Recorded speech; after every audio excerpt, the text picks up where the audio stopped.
All right, well, good morning to those of you who are attending in person and to those of you who are attending by live stream. They didn't tell me whether or not I would be allowed to break the fourth wall or not, but I assume that's okay. So welcome to those of you who are out there in live stream land. One of the things you always do as a teacher is make sure that your attendees are in the right location. Are you all here for memorable science? Excellent, very good. A quick bit of housekeeping here. There is a breakout session after this at 11:20, and there is a handout for that. I thought I took a sufficient number of handout copies over to the other room, but then I found out that more people have actually signed up for that session, so now I don't have enough copies of that handout over there. So if you would like to grab one of these from the back table on your way out if you're going to that session, feel free to go ahead and do that. By the way, my name is Chris Coyle. I'm one of the secondary science writers at BJU Press. I write secondary science. I'm not one of the, like secondary writers in importance or quality there amongst the writers. Let's open with a word of prayer, if we could, please. Father, we thank you for this time together. I thank you for all of these teachers who have seen fit to go into the classroom. They're the point of contact between the press and the students, and it's a very important job that they are doing, teaching students about science and how worldview impacts how they view science and do science, and how science can be used as a tool to glorify God and to help love and serve others. I ask your blessing for them in Jesus' name. Amen. All right, so how many of you, this will be your first time as a classroom teacher? One of you, okay, that's two of you, three, excellent, very good. You're the primary reason why I put together this presentation. How many of you will be teaching science for the very first time at your school? Okay, of you people who are going to be teaching science in the classroom for the very first time, how many of you feel completely comfortable with your subject matter? How many of you are like, I have no idea what I'm going to do this year? Okay, how many of you are too scared to admit that you don't know what you're going to do this year? Okay, great, awesome. A little bit of background about myself. I grew up in cold, foggy Northern California, the part of California that thinks that San Francisco is in Southern California. A hot summer day was if it got over 70, so I have spent 8 years now trying to adjust to South Carolina weather with varying degrees of success. What else did I want to tell you about? Okay, so I want to tell you that working at BJU Press is actually the second of two midlife career changes for me. The first one was when I transitioned from working for the California Conservation Corps into the classroom, and my first year as a teacher was actually a substitute teacher in Southern California. And after a year of being called every weekday morning at 5:30 and not knowing where I was actually going to be that day, I decided there has to be a better and less stressful way to make a living. So a friend of mine told me, hey, did you know that you can teach at a Christian school without a teaching credential? And I thought, great, that'll be awesome. So I found a job teaching at a little high school in Upland, California, that not surprisingly was called Upland Christian School. And a little high school, about 100 students. Probably that was high school and middle school all together. And I wound up teaching about 5 different preps, and my materials consisted of literally like a janitor's closet full of, let's call it what it was, junk that people had donated. So I had to put together a whole curriculum for 5 different grade levels. And I also got to teach out of the first edition of BJU Press's physical science book, which was old even by that time. So the current physical science book, is a great improvement upon that product. Mind you, all I had was the book, not anything else, just the book. The second year at the school, I reported, I was excited like you would be, reported to in-service, and I went to the principal's office, excited to see what my schedule was going to be, and I look at the whiteboard and I see I'm going to teach geometry. And I told the principal, I said, you know, like the last time I actually did geometry was over 20 years ago when I was a high school sophomore, and I can still remember to this day the way she waved me off and said, oh, you'll do fine. And then she gave me the book, not the product in line, just the book, and it was a college-level proofs-based geometry course, which I survived. So my goal as a writer and a former educator is to help people who are facing their school year with trepidation because they don't have experience in the classroom or they've never taught this subject before. We're going to give you some ideas about what to do with the BJU Press product to help you teach science. I'm going to talk a little bit about the BJU product line, and I'm also going to tell you a little bit about academic rigor, and then we're going to talk about how do you make a memorable science lesson. And hopefully this works.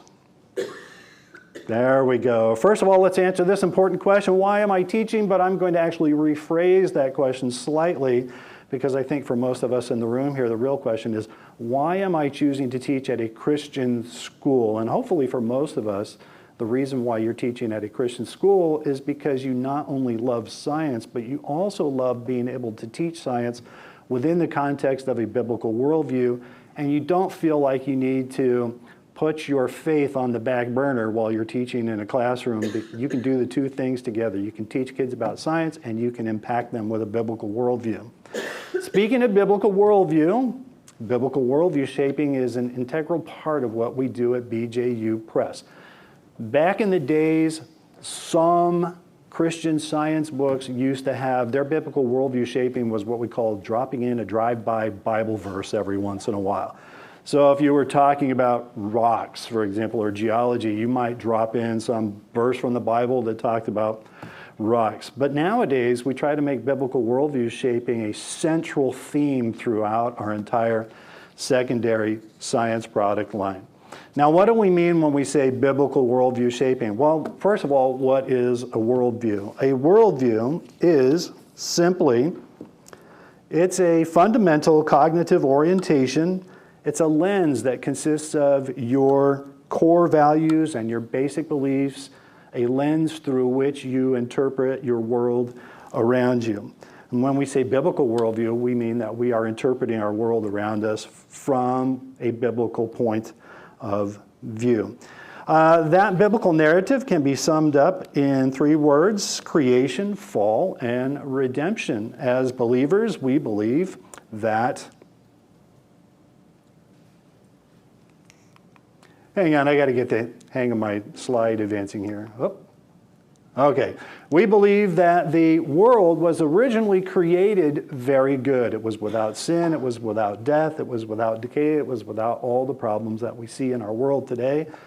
That's the creation part of creation, fall, redemption. Then, of course, the second part is fall. We believe that our world today is broken, and you don't have to even be a Christian to realize that there's something not quite right with our world. We see death, we see decay, we see violence, we see all kinds of problems, and we believe that this is all a result of the curse that God placed upon the creation as a result of Adam's fall.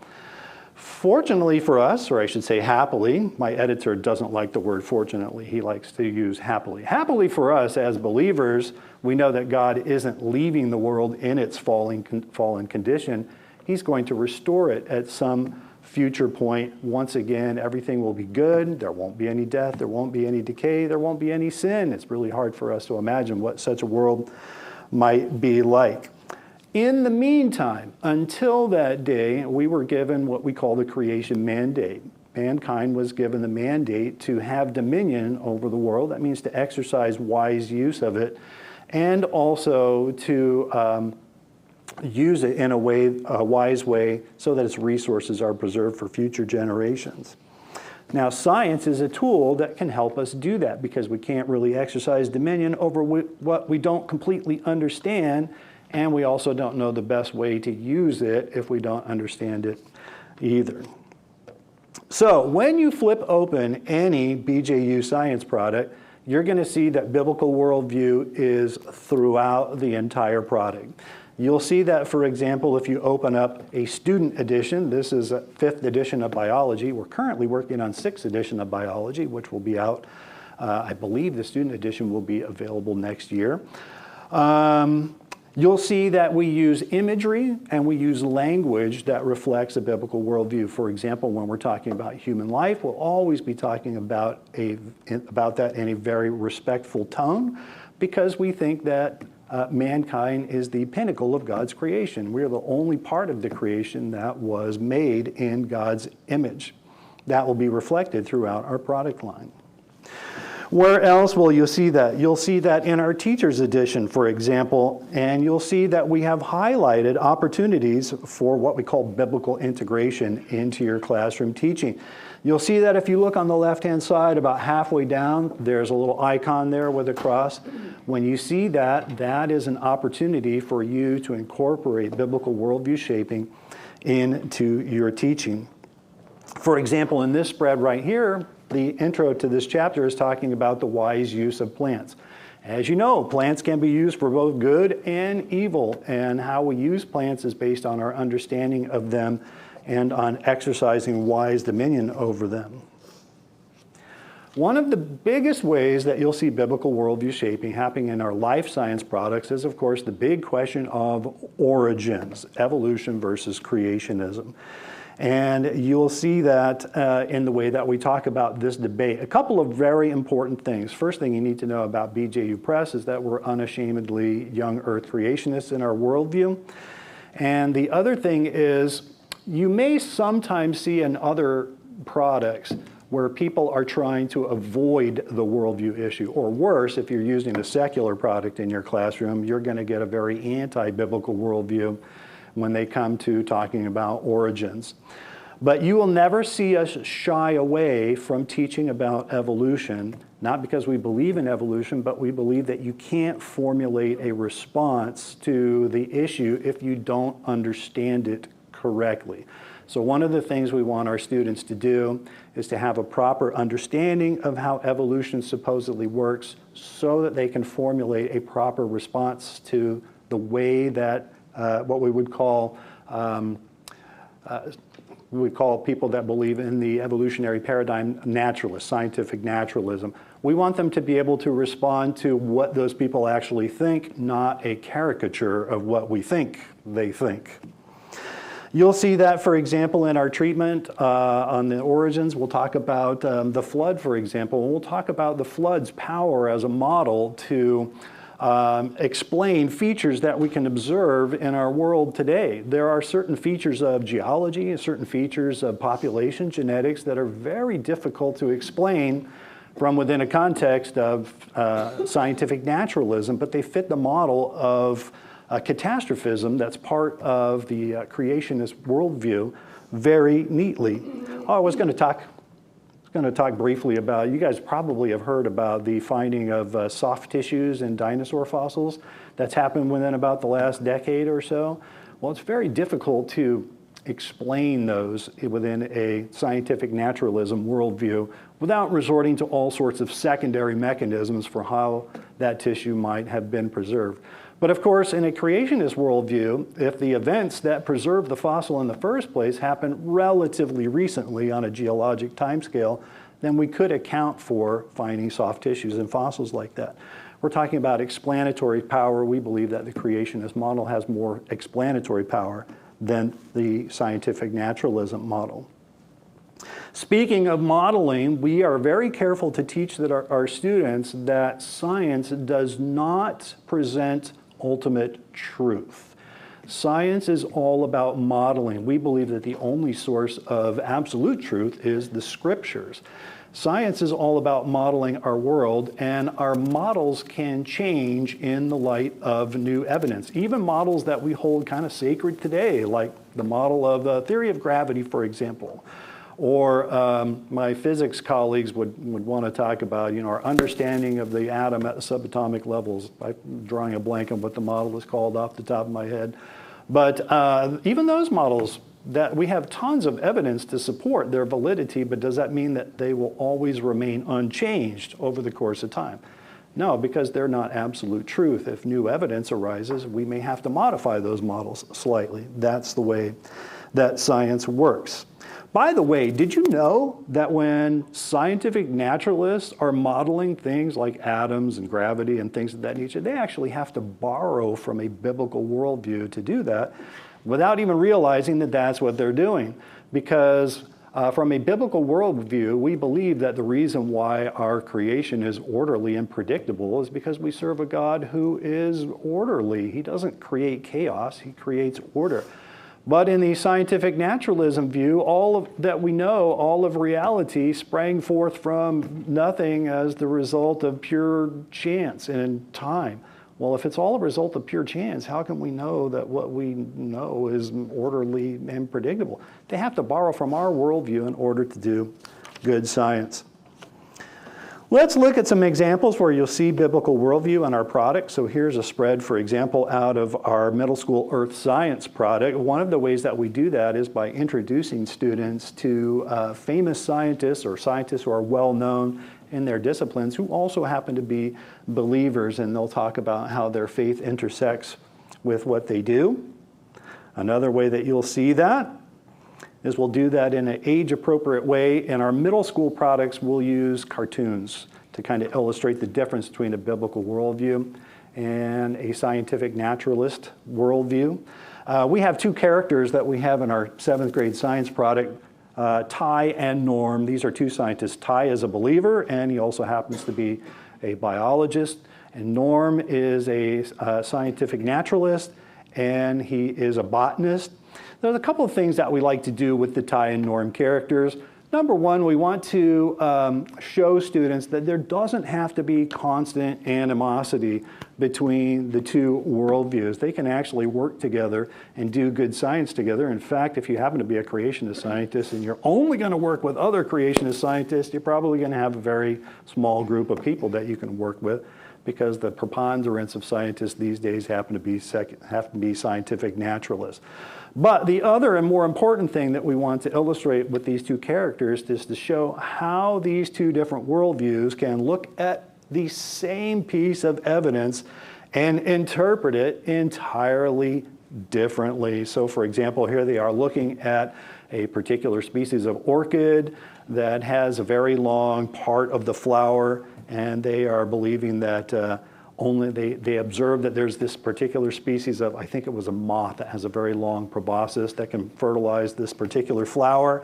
And Norm says, hey, wow, that is a great example of evolution in action. And Ty, of course, says that is a wonderful example of God's design. And if they are looking at fossils in a fossil graveyard, one person looks at it through their scientific naturalist worldview, and they think, wow, this must obviously be the results of a local flood.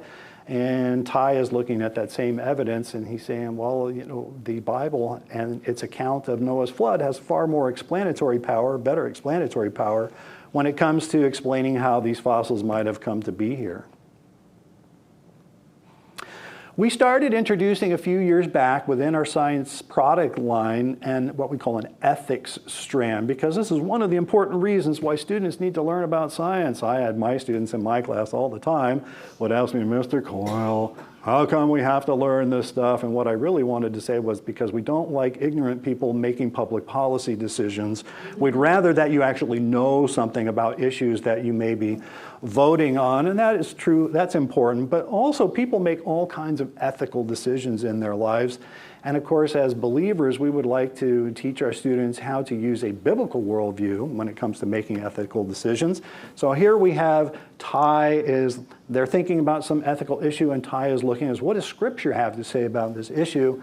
Whereas Norm, he doesn't really regard the wisdom of the Bible very much, so he's Googling what to do. He's going with whatever society says we should do with regards to this particular issue.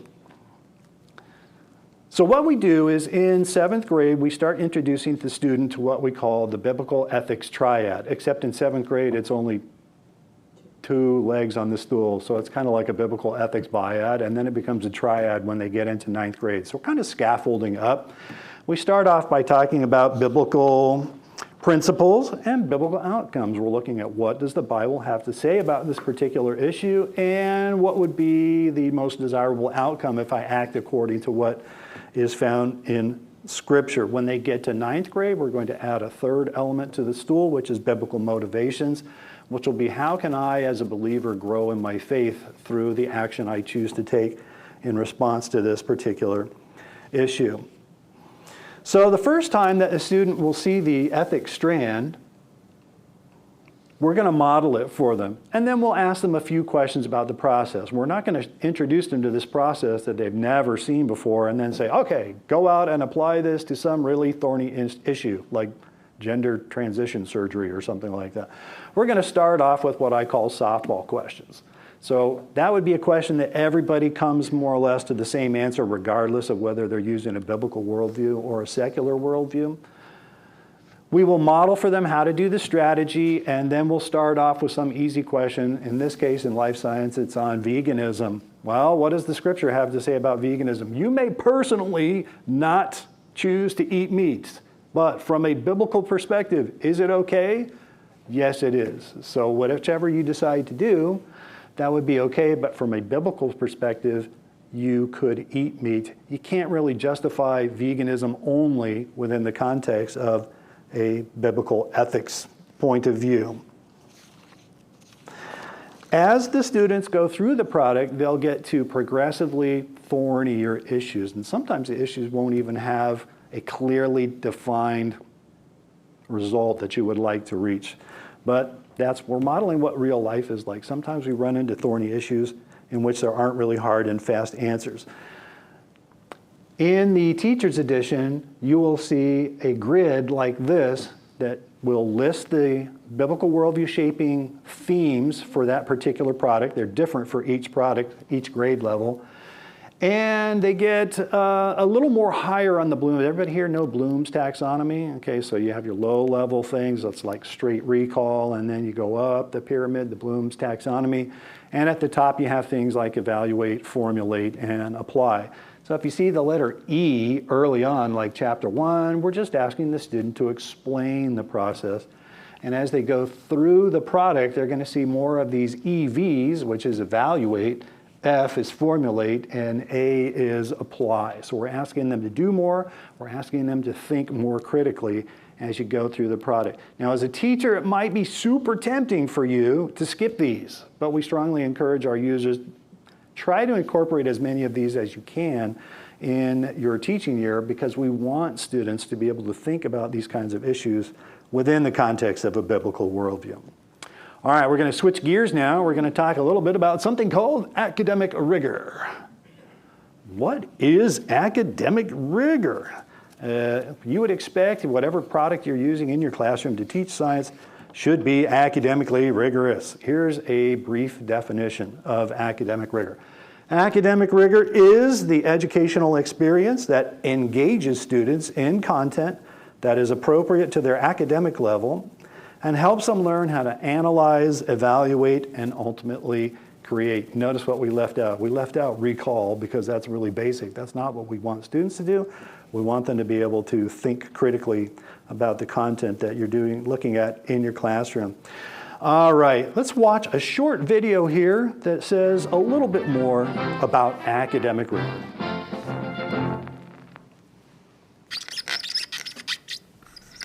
What is academic rigor? So BJU Press says they're all about academic rigor. That sounds painful, like a form of academic boot camp or an educational personal trainer. Give me 20. 1, 2, 3. Is that what academic rigor is? Is it making students memorize a list of terms a mile long?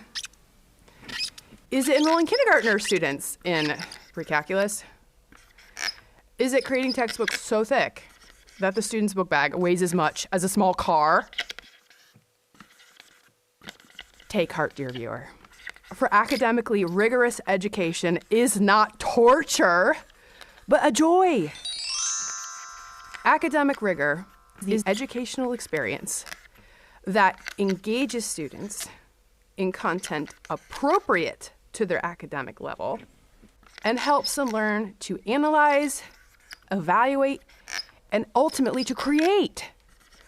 So the 3 qualifications of academic rigor are engagement, grade level appropriateness, and the development of critical thinking skills.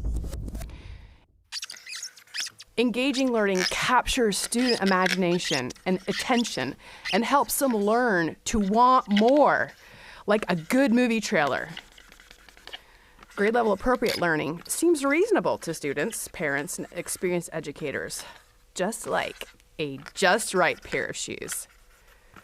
Learning that develops critical thinking is learning that is deep, satisfying, and gives students opportunities to discover the joy of digging into learning, like taking a bite out of a juicy steak. So what about enrolling kindergarten students in pre-calculus? Is it grade level appropriate? What about memorizing a list of terms a mile long? Is it engaging? Does it develop critical thinking skills? Compare that to delighting kindergartners with fun and stimulating playstations, or to students making a video explaining terms to present to others. Academic rigor isn't agonizing, it's exciting.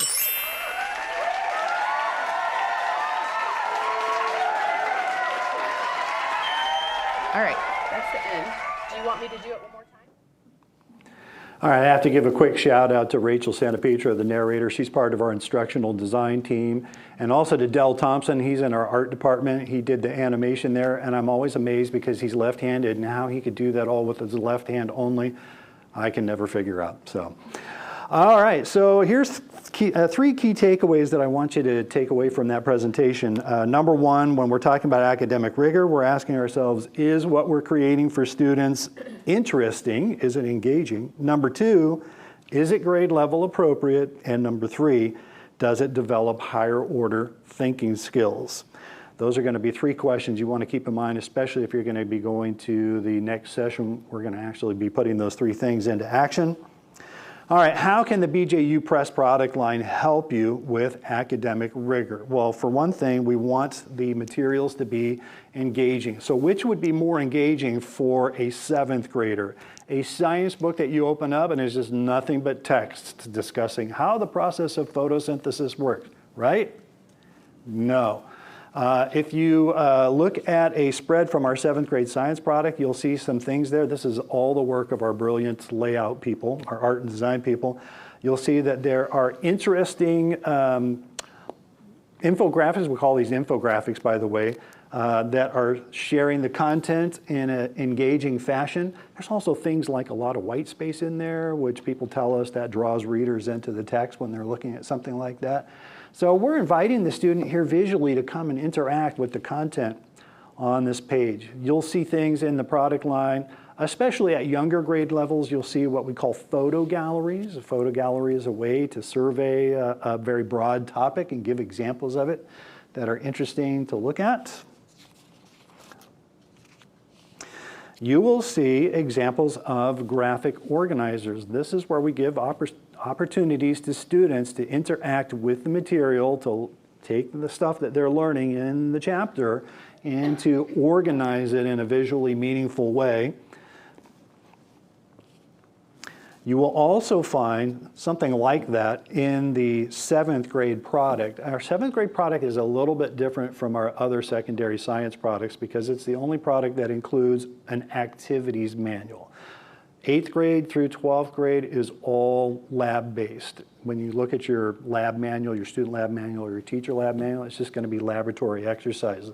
In 7th grade, we have laboratory exercises, and we also have some review exercises like this one. This is a concept map that students can use to help them remember what terms and definitions go together with a particular concept. There'll be other types of visual graphic organizers like that throughout the activities manual. There will be opportunities. Now we're talking a little bit about material that is grade level appropriate and also learning about some critical thinking skills. For example, we will have things like case studies. In this particular case study, the student is looking at some EKGs and they're going to be asked to analyze them. That's a higher order thinking skill, and to draw some conclusions based on what they're looking at. By the way, that EKG on the bottom there that looks really irregular, that's like me right before I have one of these speaking engagements. Let's see, what else do we have in there? We have, in our earth science product line, we'll have opportunities to do things like map reading exercises. If they are studying geography in school, this probably will have some overlap with what they're doing in their geography class. We also have web quests, except we call them worldview sleuthing. A worldview sleuthing exercise is an opportunity for students to do some additional research on a topic that was presented in the chapter and to put together some kind of product based on their research. So in this case, we're asking them to take a look at artificial polymers and how people use those to improve people's lives.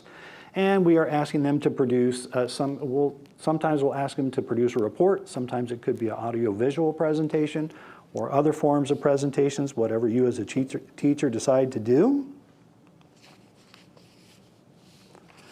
We also give opportunities in some of our products for students to think about how the content they're learning about relates to real life. And more importantly, how might I, the student, use this particular topic or material or what I'm learning about in this class to show God's love to others and serve other people. So for example, in the chapter about plants, we talk about serving God and serving others as a horticulturist.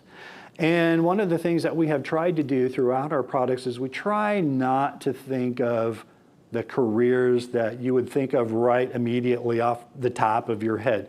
So, you know, when you say, how can I, as a Christian and a scientist, how can I love and serve others? I know I'll go overseas and be a doctor, right? Well, everybody thinks about that. Have you ever thought about serving God as an acoustic engineer? You know, people are probably sitting out there thinking, I didn't even know there was such a thing as an acoustic engineer. Can you all hear me very well in here? Okay, well then you owe a debt of gratitude to some acoustic engineer somewhere who designed this room so that the speaker could be heard clearly. How many of you have ever been to a terrible concert where you couldn't hear the music clearly? Or worse, how many of you have ever had to chaperone a middle school dance? So we had the middle school dances at my school were held in the gymnasium, and the acoustics were awful, and you could not understand a single word the DJ was saying unless you were in middle school. I don't understand. They could understand, but I couldn't understand. I could never figure that out.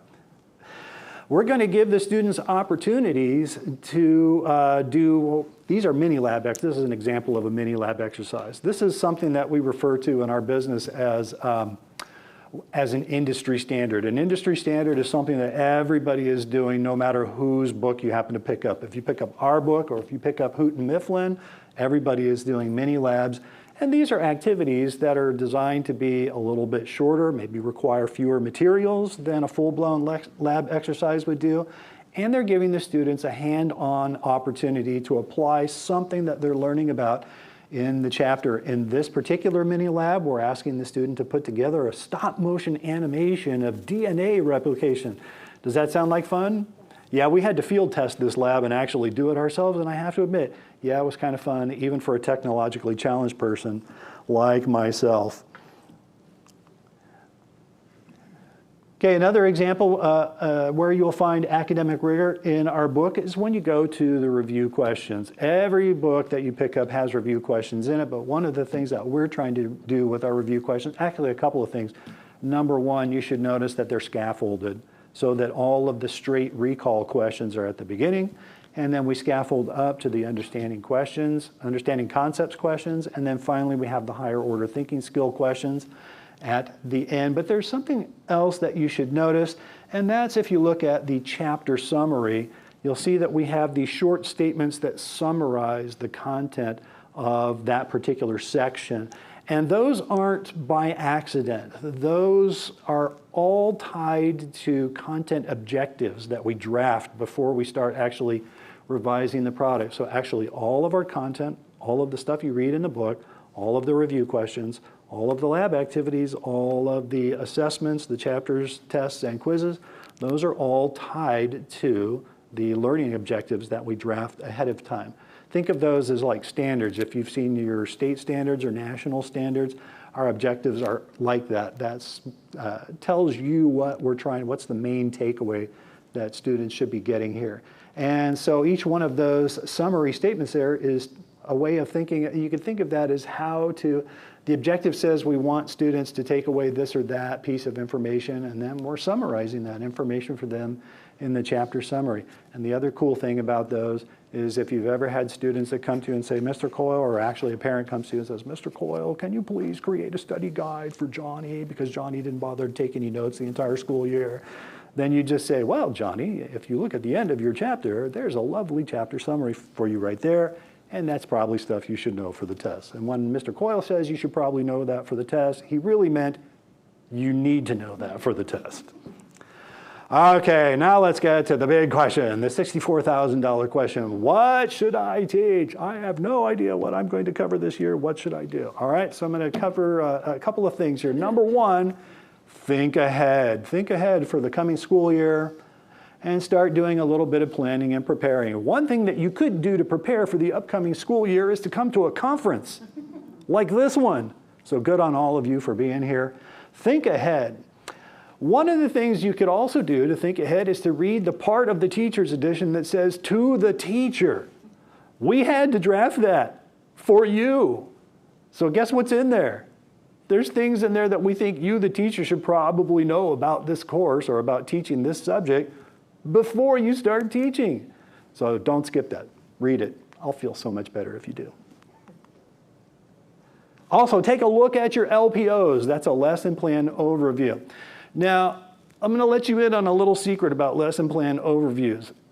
Every teacher who's ever been in the classroom for any length of time knows that there is no way you're going to make it through all of this stuff in an entire school year. But the LPO is written as if you could get through all of this stuff in a school year.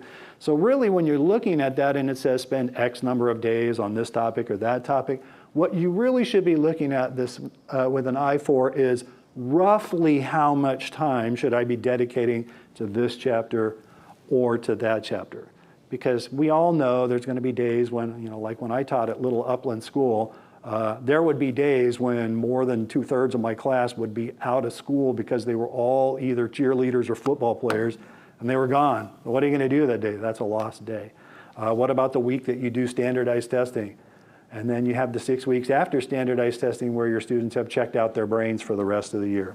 All right, we're going to give you some ideas on what to do with all that material. One of the things that we will do in the LPO is we will identify each of the chapters in the product as being either foundational, key, or enrichment. Let's see if we can figure out what these three words mean. Foundational means foundational. You should absolutely cover this material. Why? Because this is the material that everybody across the country is teaching, probably because it's tied to some national and state standards. Skip that stuff at your peril. What is key?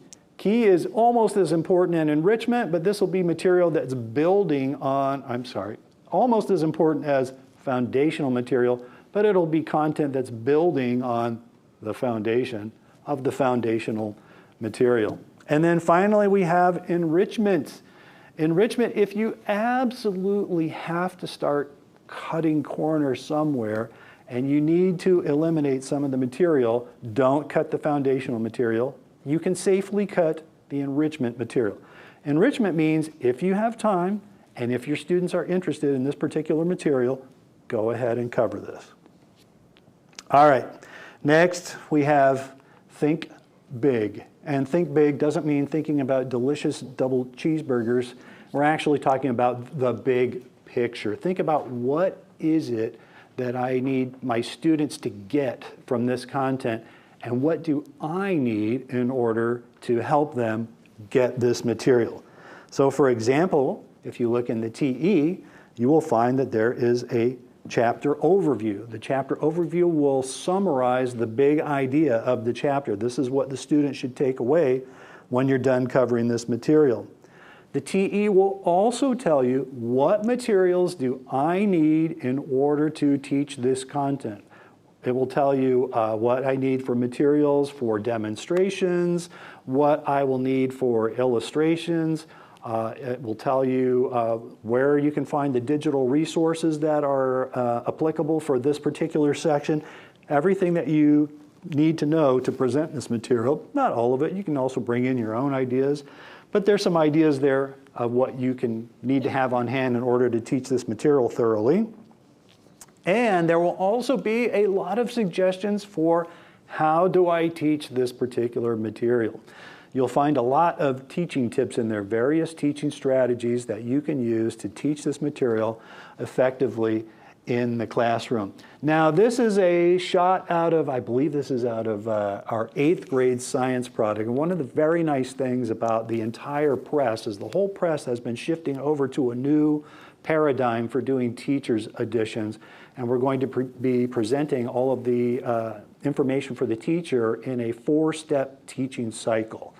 And you will see that in every BJU press product eventually as it goes through revision. Does that mean that your history TE is going to look exactly like your science TE? Not exactly, because each discipline has things that they do that are unique for that discipline. The science teacher is not going to ask our students to analyze Shakespeare. That's just, they do their own thing, we do our own thing. But the thing that it will do is it will make our products look familiar for you as a teacher if you are teaching in multiple content areas, which Christian teachers never have to do, right?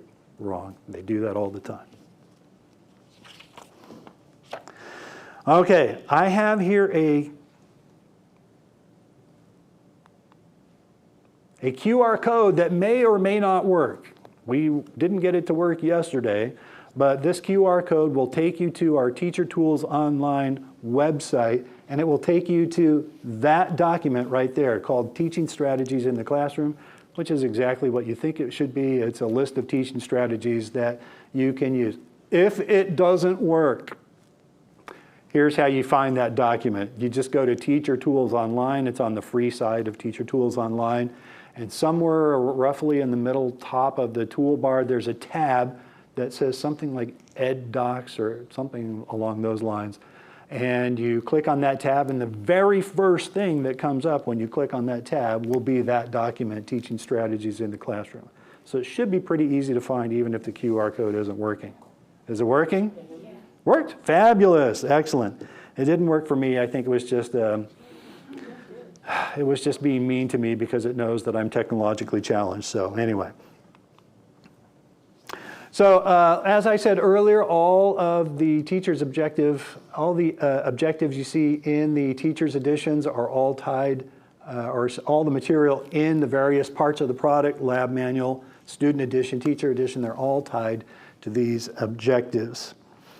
Another thing that will help you when you're teaching this material to students is you will see at the beginnings of sections, you will see some guiding questions and a list of terms. That's where I was trying to go with my train of thought here. The guiding questions, these are pre-reading strategies for students who may be struggling a little bit with reading. Those are all tied to the section objectives for that section. So when the students are reading those pre-reading questions, that's alerting them for what to be on the lookout for as they're reading, and they're picking up the ideas in the section that are tied to the learning objectives for that section.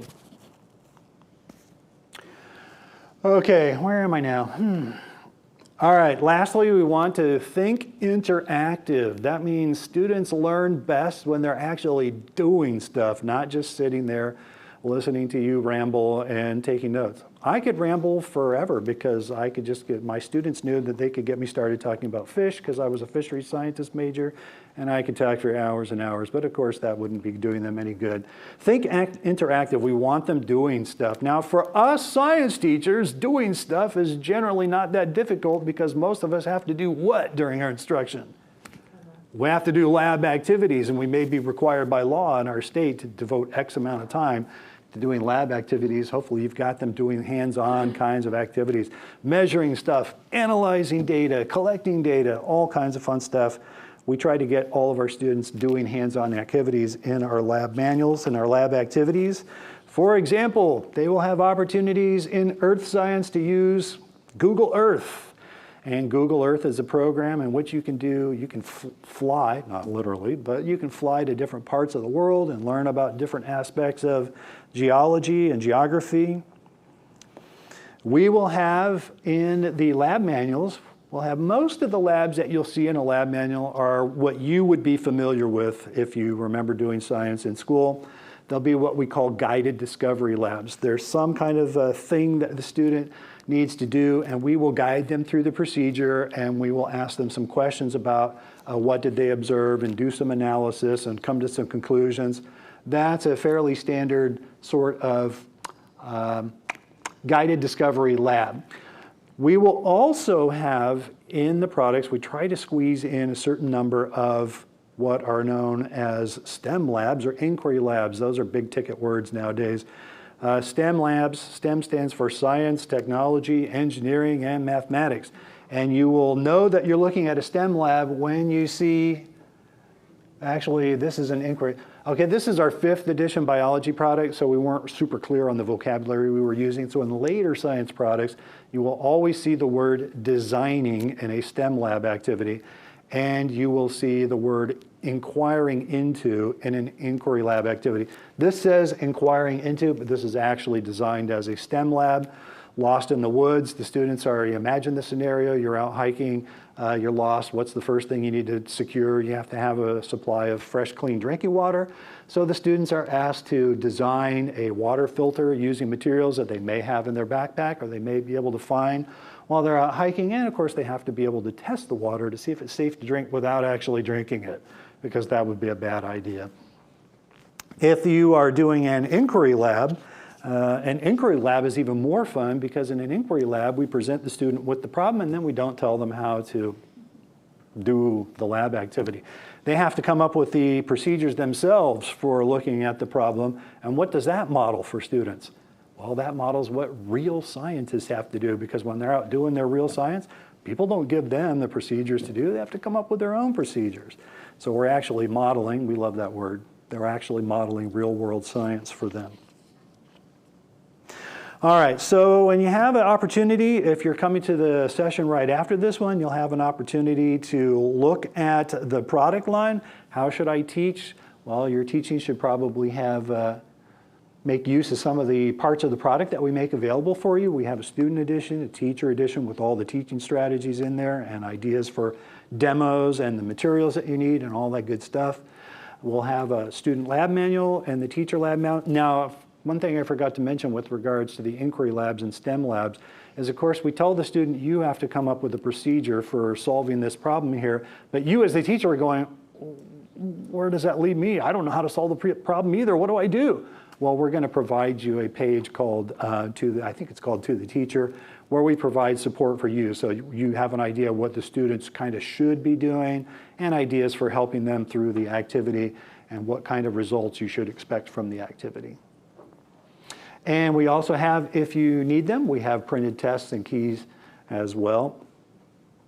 And we also have Teacher Tools Online, which is our digital platform. You'll find additional resources there, like that list of teaching strategies that I directed you to. There will also be things like videos that are produced in-house by BJU's video production department. And also, trying to think of the word, I'm drawing a blank off the top of my head. We'll provide web links that we have checked out to different websites that we have pre-screened, and they're good for you to use in your classroom instruction. So here's an example. If you were to go to TTO and look at the Earth Science page, it will give you some Google Earth links there. You can look at the lesson plan overview and find other materials there as well. Now you have to sit through 2 slides worth of boring photo credits so that we can fulfill our legal obligations to all the people who provided all the pictures that were used in that presentation. Okay. There will be a quiz about those 2 slides immediately following. Just kidding. All right. Whew, I finished within 54 seconds of my desired time window, and I believe that gives us roughly 10 minutes. We can do some Q&A. Please don't ask any questions I don't know the answer to. Okay. Thank you very much. Actually, I think if you can go one more slide over, we will have your CEU password Forgot for that. you, so make sure you write that down. And for our virtual viewers, this will be displayed again at the end. It'll probably cut in while Chris is talking and answering all your wonderful questions. But it will be displayed again at the end if you miss it. And it is case sensitive, and I think all your passwords are going to be lowercase, is what I've heard. Okay, so I'm going to start with a question from the virtual audience. We had, hold on a second, I got out of it. How do we get students to know that science is all around them every day and not just something boring that they have to do? Use BJU Press textbooks. That is a good question. That is the question that all science teachers wrestle with all the time. But I think if you are constantly looking for real-world examples of how science and what they're learning in the classroom, especially like, for example, what I was talking about early, how science impacts our ethical decision-making process. For example, I believe it's in our physical science, in the 9th grade book, we actually ask a question about pseudoephedrine use. That one hit me at a very personal level because I suffer from chronic sinus headaches, and I use pseudoephedrine frequently. And of course, if you know what that product is, nowadays you have to go to the drugstore, you have to give the pharmacist your driver's license so that the government can track how much of the product you're using. Why? Because they think that you might be using the pseudoephedrine to run out and make methamphetamines, right? That's an ethical question. Should we be requiring information like that from people who just want relief from a headache and tracking all this information? It helps if you're going to make those kinds of decisions if you actually know a little bit of something about the issue. In this case, if you know a little bit of something about what pseudoephedrine is, how it works, we can tie that to chemistry. We can talk about the structure of the molecules and why it works the way it does. And basically, we're trying to be on the lookout all the time for where science is interacting with a student's regular daily life. One of the ways that we do that, we have in some of our products, we have how it works boxes, where we show students how something they use on a daily basis, like, for example, a speaker. Well, how does that work? Well, that uses electricity and magnetism, and it's something you use all the day, and you probably never really thought much about it before. But it's all around you. It really is. Any questions here in the audience present? Be thinking about that, and if you have a question, we'll come back to you. But another thing, something that's very commonly asked, though, and I'm really glad you brought up the different types of how you've labeled the chapter, because schools do say, I can't cover everything, how can I take care of it? But then you have schools, especially post-COVID, who they have struggling students, and they'll say, this is too hard. How can I adapt or make this work in my classroom with students who are maybe behind grade level or their reading comprehension? I think that one of the things that our users will appreciate in regards to the new teacher edition paradigm is that some of our older teacher editions, I won't say which ones and I won't point fingers, used to consist of a lot of what we call extra information type notes, because teachers like to talk about sciencey stuff and you can't fit everything in the student edition, so where do you put all that stuff? You put it in the teacher edition, and teachers are reading that, they're going, well, this is nice, but this isn't really helping me teach this material. So one of the things that we tried to be very conscious of when we were drafting the new TEs is putting sufficient notes in there for differentiated learning. That's kind of a high value item in teaching these days. When we say differentiated learning, we are of course talking about students who may be doing work above grade level, but we also have in mind students who are struggling readers, working below grade level, maybe English language learners, and so we do try to include some strategies in there that will help teachers make that content more accessible for students who fit those categories. How many of you here are using Teacher Tools Online and have used ExamView? Awesome. So if you don't know what that is, talk to these ladies. But that's one thing, actually, I work with a lot of teachers, customers, and they say this course is too hard, and what it comes down to is the test is too hard.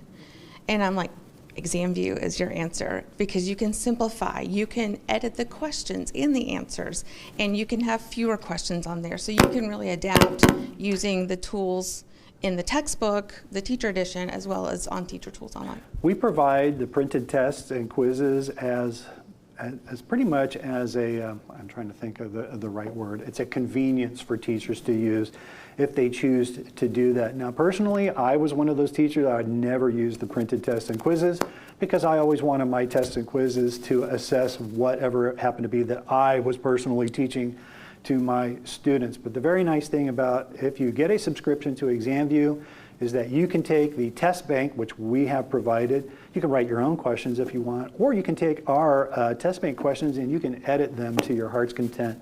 You can make them more challenging or less challenging, or you can say, hey, this is a completely stupid question. Who wrote this? I probably did. And you can just delete that question entirely. I'll give you his email address.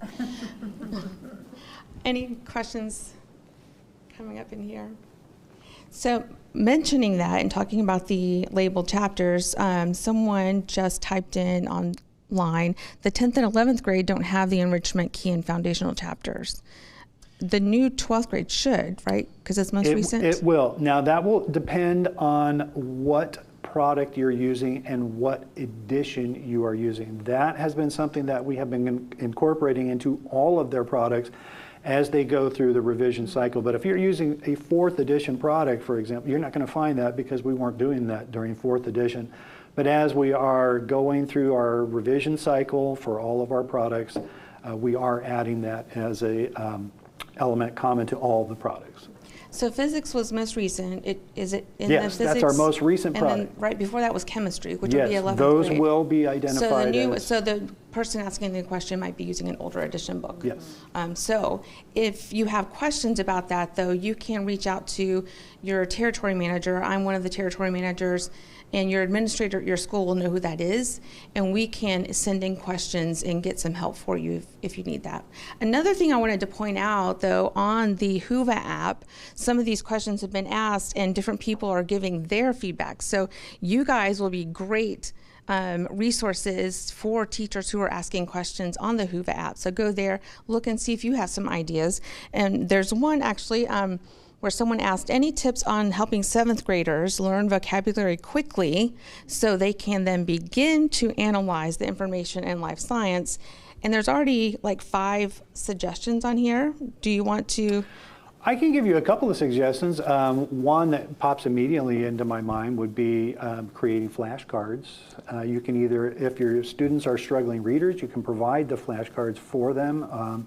But it's also a great exercise for students to create their own flashcards, because then the whole process of writing the word down on one side and then writing the definition on the other side is helping them retain that information, because the pedagogy people tell us that we retain more of what we write down than what we just hear in one ear and out the other ear. And then students can drill and practice each other with their flashcards.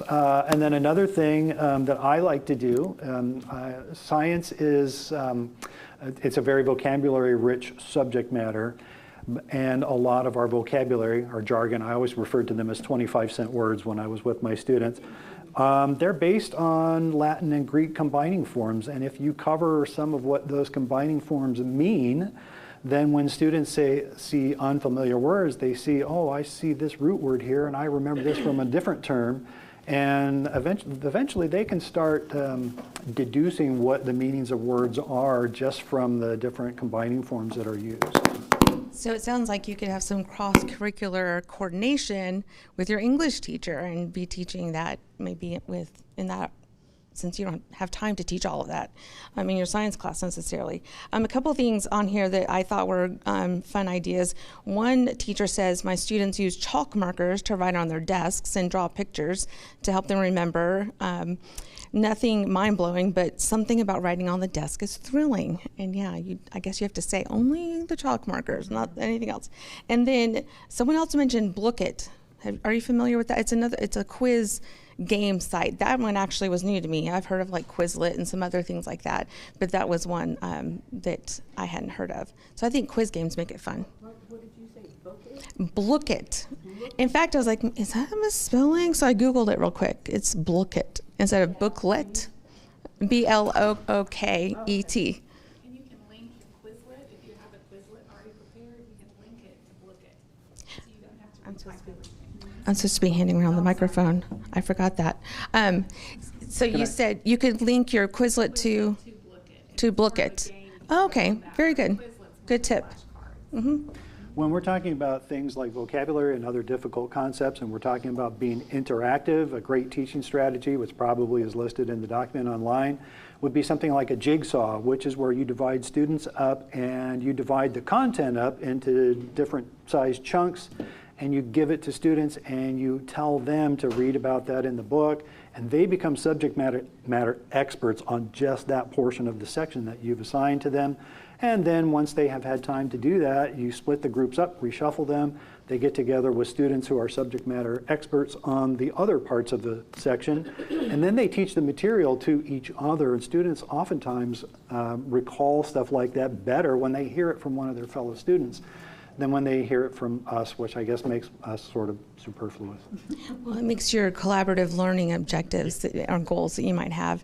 And we're out of time now, but if you wanted to mention again your next session that kind of ties in with this one. Right, my next session, we're actually going to be using some of the product and putting together some lesson plans, and that will be in the alumni building, room 111. It's on the first floor. Okay, thank you very much.